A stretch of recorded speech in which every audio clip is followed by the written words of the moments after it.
I'm Anthony Amp Elmore, President and Founder of the Proud Black Buddhist World Association. This is our second lesson on Dr. Ambedkar and his relationship with Black Americans.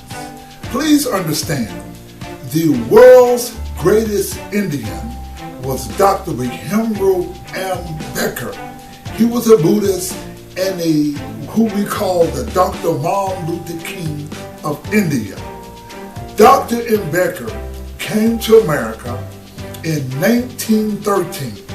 This was only 50 years after slavery in America. He died in 1956, but he went to Columbia College in New York. He was a freedom fighter. He fought against discrimination of the caste system in India, and when he came to America and he went to Columbia University, black people were not even allowed to walk on the campus of Columbia University. It was Dr. Martin Luther King who said, "Injustice anywhere is injustice everywhere," and certainly a great leader like the Dr. Bhimrao Ambedkar recognized and felt sympathy and was concerned about the racism in America as he was about the racism in India, because he understood that the people who they call Dalits in India and those who they call Black Americans are one and the same people. And Dr. Ambedkar treated African Americans as family. While he was in America, he made friends, and his close friend was a black person. He connected with the black people. Now, not much has been written about this, but in the 2010 movie about Dr. Ambedkar, directed by director Jabal Patel, he shows a scene in the movie where Dr. Ambedkar went to the black church. And in the black church, in fact, in New York, there's a church called Abyssinian Baptist Church that was, I think, started in about 1805. It's the first black church in New York, and Dr. Ambedkar went to that church. In fact, in the movie scene we're going to show in the movie scene where they talk about Dr. Ambedkar, they talked about the plight of the Dalits in India, and they prayed for him as he was going to school in London. So that is a connection between the Dalits in America, the Dalits in India rather, and the Black Americans. We are one and the same people. We're putting this video together to connect with our brothers in India. I'm Anthony Elmore, who is a Buddhist. Like my brothers in India, we both love Dr. Ambedkar. Dr. Martin Luther King was killed here in Memphis, Tennessee, and we want to follow the work of Dr. King and the work of Dr. Ambedkar by bringing the Dalits and the African Americans together, because we are one of the same people who are fighting injustice. In the 15th chapter of the Lotus Sutra, it talks about the Bodhisattvas of the earth. It is the Bodhisattvas of the earth who rise together and fight injustice. Let's look at this movie scene where Dr. Ambedkar was at the black church in America. There's not very much told about the relationship of Dr. Ambedkar and black people. You got to realize now, he was in America in 1913. In 1913, Dr. Martin Luther King was still in high school. So there was no Dr. Martin Luther King, but Dr. Ambedkar communicated with the top leader of his time, and that was Dr. W.B.E. Du Bois. Dr. Ambedkar connected, wrote a letter to Dr. Du Bois. They knew of each other, but Dr. Ambedkar in 1946 wrote a letter to Dr.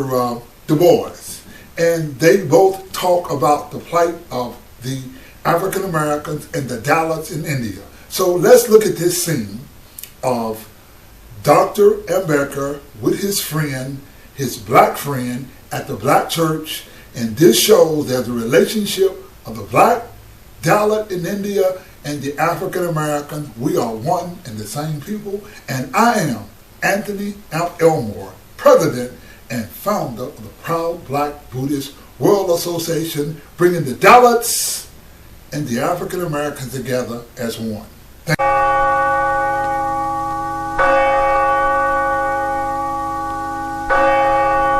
Brothers and sisters, we are honored to have with us today a friend of Brother Steve Brown, a young man from India. His people, Steve tells me, have been struggling under a terrible yoke. They have been enslaved like us for countless generations.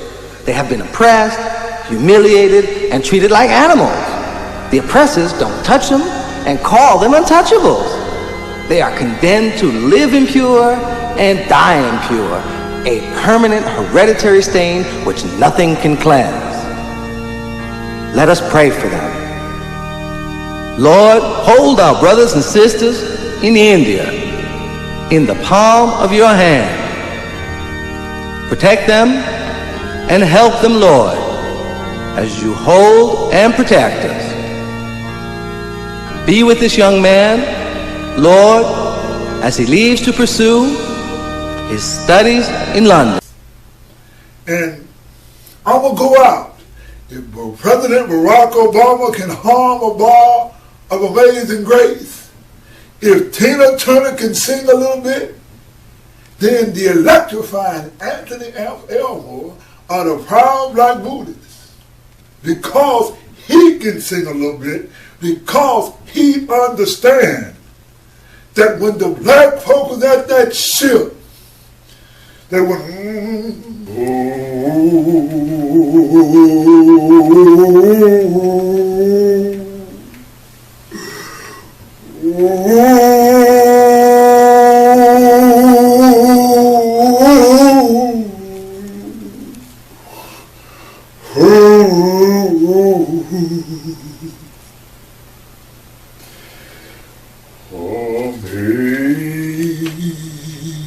Amazing grace, how sweet the sound that saves a wretch like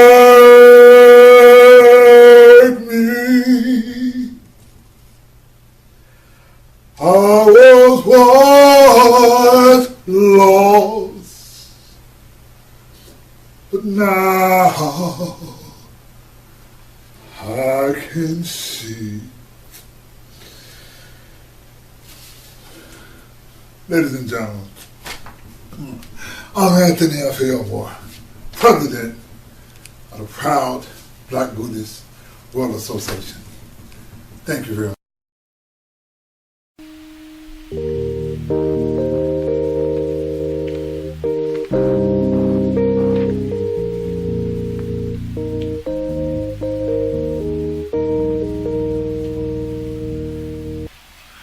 Get down on my knees and I pray every day.